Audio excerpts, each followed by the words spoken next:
Have you ever been, writing something, maybe telling a story, and you just pause and you think, wait a second, when exactly is this happening? It happens to the best of us. Even for native English speakers, verb tenses can get really tricky. Mixing things up is super common, especially when you're recounting events. So, our mission today in this deep dive is to kind of untangle five of the most confusing English verb tense pairs. Now, there are technically, 12 main tenses in English, but we're really zeroing in on the trickiest ones. Think of it as a shortcut to communicating with, well, more confidence and clarity. Exactly. And it's interesting because this isn't just about, ticking grammar boxes. It's really Mm. fundamental to clarity, precision, getting your meaning across accurately. It's the difference, really, between someone sort of getting the gist and them really understanding the exact sequence, the weight of what you're saying. Mastering these details helps you sound, well, not just correct, but more confident, more articulate. Okay, so let's dive in. Our first hurdle often comes up when we talk about the past. Past perfect versus past simple. They both deal with past events, right? But there's a crucial difference in how they sequence things. Indeed.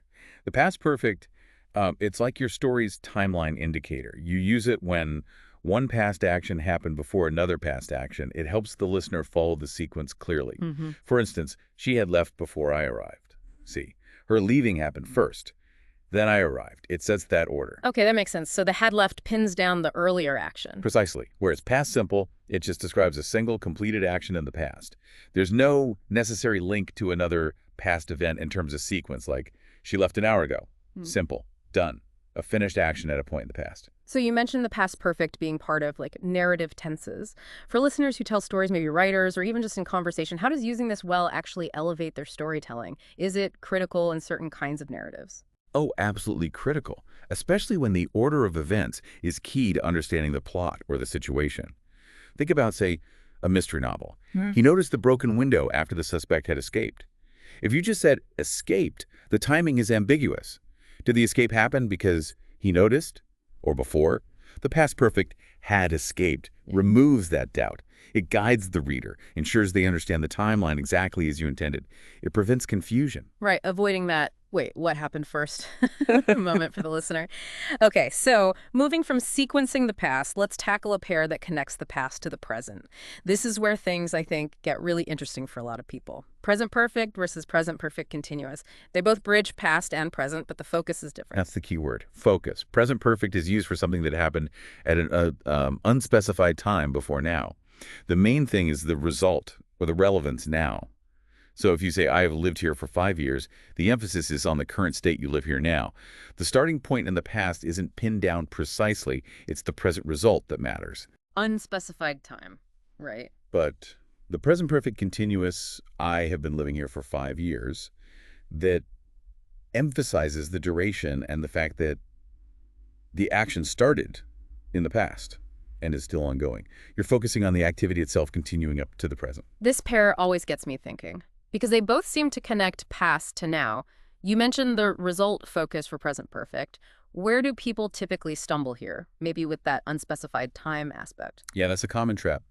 People often try to use present perfect with a specific past time marker. If you know when something happened like yesterday or last week or at 3 p.m., you almost always need the past simple. I bought a car yesterday, not I have bought a car yesterday. The present perfect works best when it's vague or unimportant and the present consequence is the main point. I have bought a car implies the important thing is that I now own a car. Okay, that clarification helps. Don't use present perfect if you can pinpoint the when. All right, let's look ahead now. Talking about the future also has its own tricky pairs. Future perfect versus future continuous. It's about whether something will be finished by a future point or just in progress then, right? Exactly right. Future perfect looks ahead to a point in time and says an action will be completed before then. I will have finished the report by Friday. Means come Friday, the report is done, finished, complete. It's looking at a future completion. Done by then. Got it. Future continuous, though, describes an action that will be in progress at a specific time in the future. I will be working on Friday afternoon. This means if you call me Friday afternoon, I'll be in the middle of working. The action is ongoing at that future point. Okay, let's make that practical. Imagine, say, a project manager. How could mixing these two up cause real problems, like real miscommunication on a team? Oh, easily. It can lead to major confusion about deadlines and expectations. Imagine your boss says, "We will be finishing the presentation by noon tomorrow." You might hear that as, okay, they'll be working on it, maybe wrapping it up around noon. Right, still in process. But if they meant to say, "We will have finished the presentation by noon tomorrow," that means it's guaranteed to be 100% done before noon hits. One implies ongoing effort, the other implies completion. Huge difference for planning. That little mnemonic really helps. Future perfect is done by then. Future continuous is in progress then. Yeah, that's a really good mnemonic. Avoids project chaos. Okay, next pair. These two often get mixed up when we're setting a scene in the past, describing background actions. Past continuous versus past perfect continuous. I admit sometimes I still have to pause and think, was he doing it then, or had he been doing it before? It's subtle. It is subtle because both involve ongoing past actions. But the timing relative to other events is different. Past continuous describes an action that was happening at a specific moment in the past, often when it was interrupted. Like our earlier example, I was studying when she called. The studying was in progress at the moment she called. Okay, focuses on that specific point in time. Right. Now, past perfect continuous describes an action that was happening over a period of time before another past event occurred. It emphasizes the duration leading up to that second event. So, I had been studying for hours before she arrived. This highlights the long period of studying that happened before her arrival.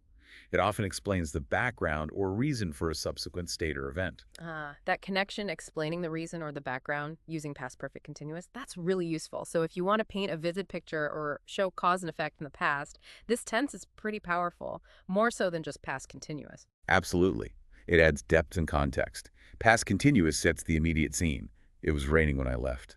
Simple background action. But past perfect continuous gives you the backstory, the duration, the impact.